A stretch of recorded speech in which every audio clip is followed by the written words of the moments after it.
नमस्कार छात्रों, आप लोग कैसे हैं। आशा करते हैं कि आप लोग बहुत अच्छे होंगे। आज आप लोगों के बीच हम समांतर श्रेणी लाए हैं। समांतर श्रेणी क्या होता है, समांतर श्रेणी को कैसे पहचानेंगे,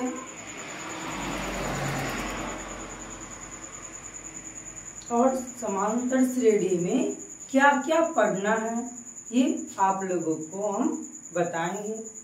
समांतर श्रेणी क्या होता है, मान लो यहाँ पे एक सीढ़ी है, अगर हम बोले यहाँ पे रोहन है, यहाँ पर मोहन है, यहाँ पर छोटू है, यहाँ पर राम है।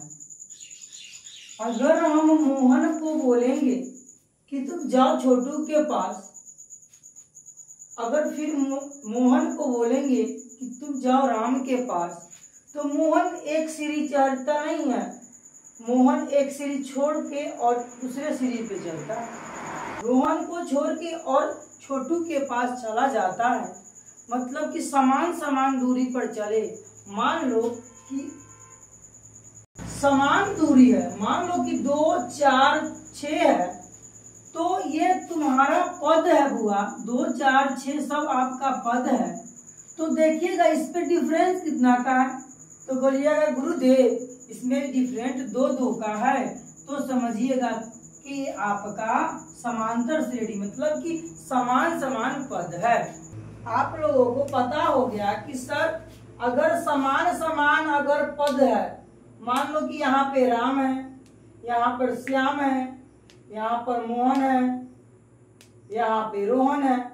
अगर राम श्याम के पास जाता है, श्याम मोहन के पास जाता है, मोहन रोहन के पास जाता है, तो समान समान अगर पद लगाता है, टर्म होता है, तो ये समझो समांतर श्रेणी में है।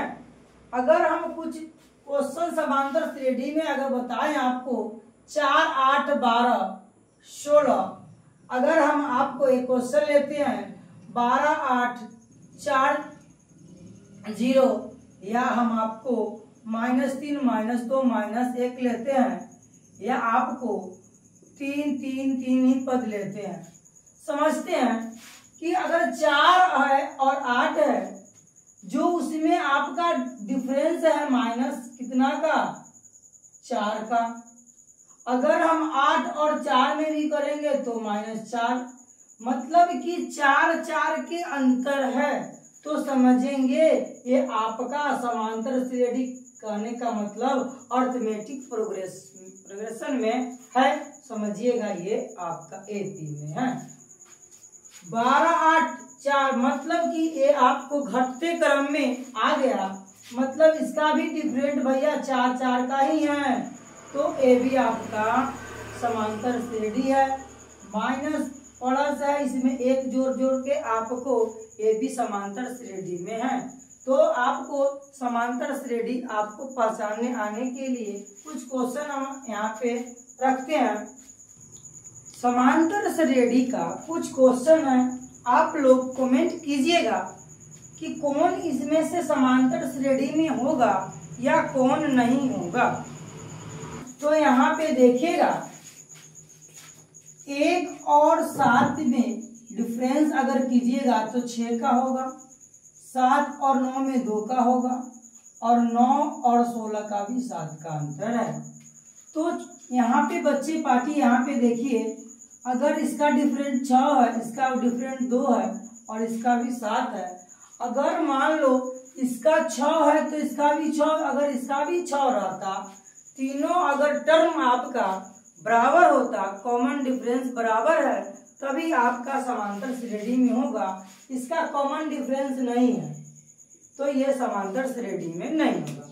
उसी प्रकार आपका x के पावर 2 है, x के पावर 3, x के पावर 4, x के पावर 5 है, तो सबका पावर देख लीजिएगा 5 है।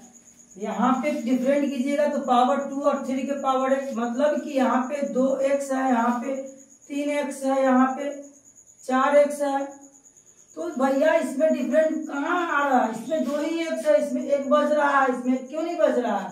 तो सर इसमें डिफरेंस नहीं हो पाएगा, अलग अलग डिफरेंट आ रहा है, तो ये भी समांतर श्रेणी में नहीं है। तीसरा क्वेश्चन देखिएगा आपका, एक्स है, इसमें 2x है, x है और 2x है और 3x है और 4x है।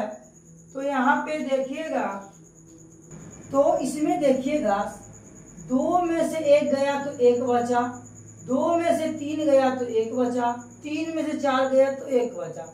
तो सबका डिफरेंस भैया 1 है, तो यानी कि ये समांतर श्रेणी में है।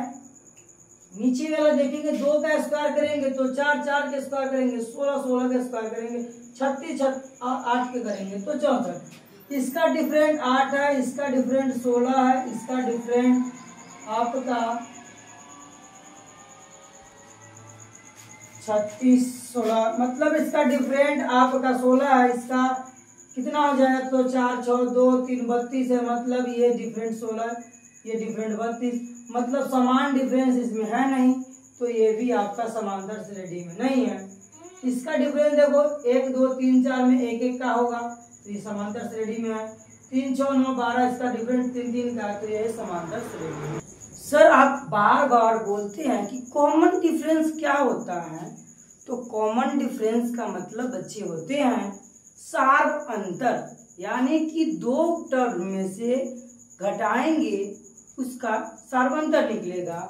जैसे बच्चे यहाँ पे देखिएगा, अगर आपसे पूछेगा कि 4, 8 और 12 dot dot dot dot dot का सार्वंतर होगा, सार्वंतर होगा, तो बच्चे सार्वंतर निकालने के लिए आपको टर्म देखना है। इसको हम A1 मानते हैं और 8 को मान लो A2 और A3 आपको 12 को मानना होगा। सार्वंतर निकालने के लिए दूसरा पद में से पहला पद को घटा लो, मतलब यानी कि A2 में से A1 के घटाओगे, A2 आपका 8 है, A1 आपका 4 है, तो D की वैल्यू आपका 4 होगा, यानी कि 4 होगा। सार्वंतर श्रेणी में अगर ऐसे क्वेश्चन अगर पूछ लिए आप लोगों से, सर 4, 10, 16 डॉट डॉट डॉट का सार्वंतर, तो आप लोग ये क्वेश्चन को बना सकते हैं। तो हम लोग अगले क्वेश्चन पे चलते हैं। सार्वंतर का दूसरा टाइप है। तो छोटू आपका कहता है कि किसी समांतर श्रेणी में दूसरा पद 4, कहने का मतलब दूसरा पद है तो जितना पद रहता है छोटू उससे हम एक पद कम लेते हैं। तो छोटू यहाँ पे देखिएगा दूसरा पद बोला तो a प्लस डी बराबर आपका 4 हो जाएगा, और सातवां पद बोला तो a प्लस 6d बराबर आपको -11 होगा। तो दोनों का प्लस है तो माइनस होगा, माइनस होगा, प्लस माइनस माइनस तो प्लस हो जाएगा, a से 1 चला जाएगा, तो d में से 6 को d घटेगा तो 5d हो जाएगा, माइनस प्लस माइनस तो 15 हो जाएगा, d बराबर 5 किए 15, d की वैल्यू -3 होगा। अब हम लोग अगले कंसेप्ट सर्वान अंतर मतलब कि कॉमन डिफरेंस होगा। यदि समांतर श्रेणी में a 30 और a 20 बराबर 50 है, कहने का मतलब a plus 29d a plus 19d बराबर 50 है। आपको a 30 को हम ऐसे लिख सकते हैं एक पद कम करके a plus 29d a plus, मतलब प्लस और माइनस है तो कटा लो, 29 में से 19 गया तो 10d बराबर आपको 50 हो जाएगा, और d बराबर 50/10, 10 बचे 50, मतलब कि d की वैल्यू 5 होगा। ये भी टाइप आपको हो गया। आपको अब अगले सार्वंतर का टाइप है रूट में रहेगा, तो आप क्या कीजिएगा? सही बताया सर, आप जो है वो मान लीजिए a1 आपका रूट 18 होगा, a2 आपका रूट 50 हो जाएगा, a3 आपका रूट 98 हो जाएगा, और a4 आपका 162 होगा। सार्वंतर निकालने के लिए आपको हम बताए हुए हैं A2 माइनस A1 कीजिए, रूट 50 है और रूट 18 है। 50 के अंदर का फैक्टर करो, फैक्टर 2 से 25, 5 से 25, मतलब हम इसको लिख सकते हैं 5 रूट 2 माइनस 18 को हम अगर फैक्टर कर सकते हैं तो 2 से 9, 3 तिहाई 9, 3 रूट 2 लिख सकते हैं। 5 में से 3 घटाइएगा तो 2 रूट 2 आपका प्रश्न का उत्तर बनेगा। तो सार्वंतर का ये कंसेप्ट के साथ अगर कोई भी प्रकार से आपको सार्वंतर समझ में नहीं आता है तो आपको कमेंट करके बताना होगा कि ये टाइप का क्वेश्चन बनाइए सर, तो हम अब पार्ट 2 लेकर आएंगे। यही आपको अर्थमेटिक प्रोग्रेशन। तब तक के लिए जय हिंद।